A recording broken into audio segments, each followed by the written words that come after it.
Right, this is a poem called Broken. Mirror, mirror, off the wall, how did you come to drop and fall? With silver slivers of pointed glass, how did this moment come to pass? The telling crash of noise abound, a multitude of divisions bound, strewn across the slippery floor, you fell and now you are no more, than a memory of what used to be, a reflection now you cannot see. She went out of a window, smashed her mind like a pane of glass. When she spoke, it was like sharp glass all around me.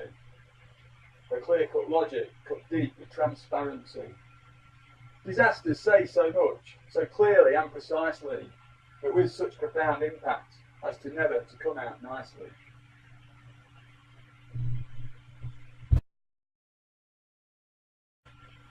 Right then, fiendish little circles. Following footsteps faintly in the snow, I've got the scent, I know which way to go.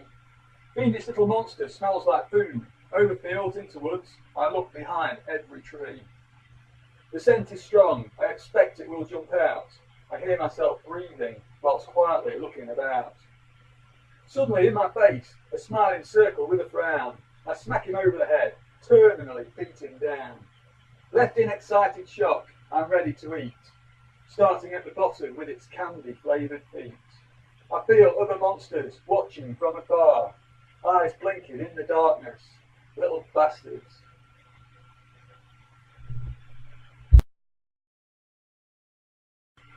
Okay, a little poem here to cheer people up. It's called Melancholy Turns Up. I'm fast asleep, the rain pours down on this winter's day. My room is dark, the sky outside is grey.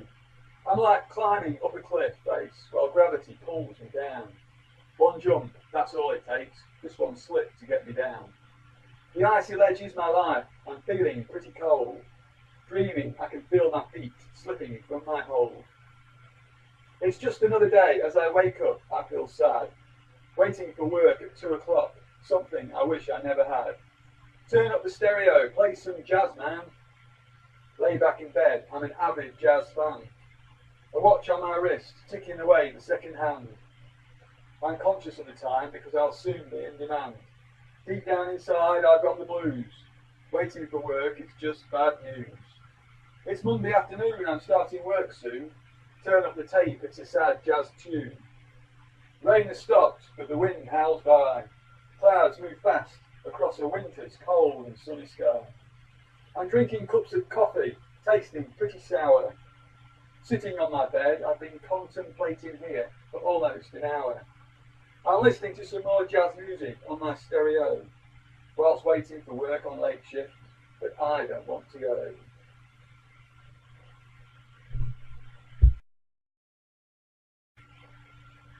Right then, I've got a poem about work. It's called Sunday Night, Monday Morning. I get in bed from rain I hide, under covers deep inside, where I like to be, where my bed and I seem to agree. I'm tired, a physical state. A humming in my ears tells me I'm up too late. With legs like jelly, feet like lead, I feel I am the living dead.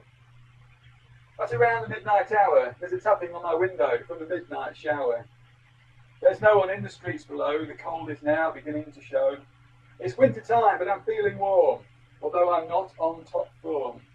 A manic Monday lies ahead, so in the meantime I'll savour this moment in bed. I wait to hear traffic below, to see outside falling snow. I smell fried breakfast waiting to be washed down with a mug of tea. It's Monday morning, lazy and still. I'll ring up work, tell them I'm ill.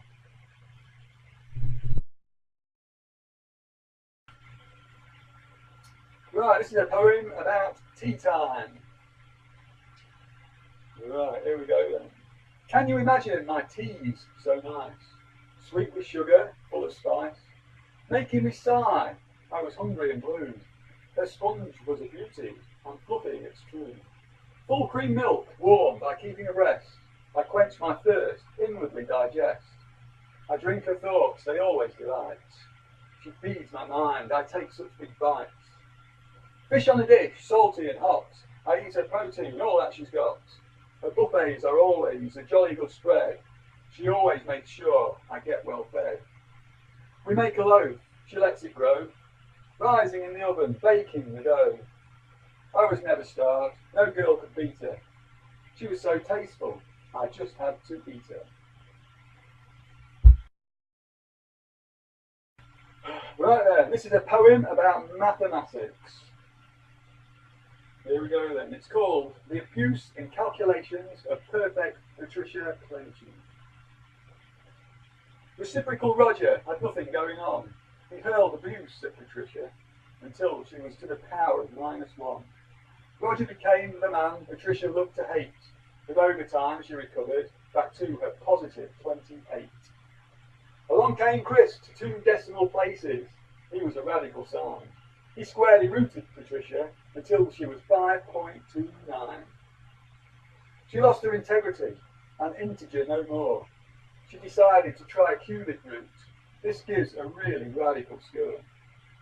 It was only of a medium size, but accurate to 5 sig figs. It opened Patricia's eyes. So now that Patricia has become an irrational surd, do you know what number occurred? To 0.0001, to Patricia's horror, she found he was positively a relative error. But that's another one.